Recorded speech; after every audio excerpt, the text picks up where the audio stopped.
Hi guys, we're back again for another tutorial. So today, I'm going to show you how to download Among Us for free.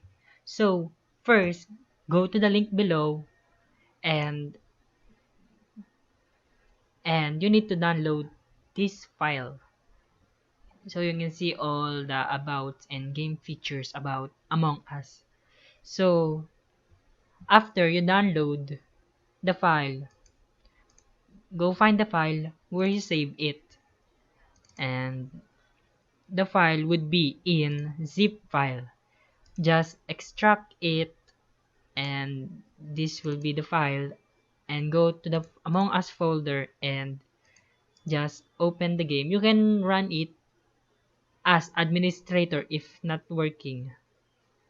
So I'm just going to run it not as administrator.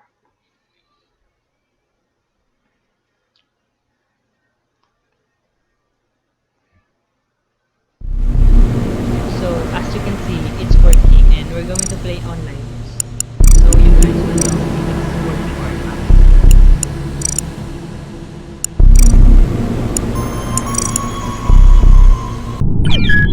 So you can see that it's working, and I joined a game. So if this video helps you, don't forget to hit that subscribe button and turn that post notification bell so you'll be notified when I upload another tutorial. So peace.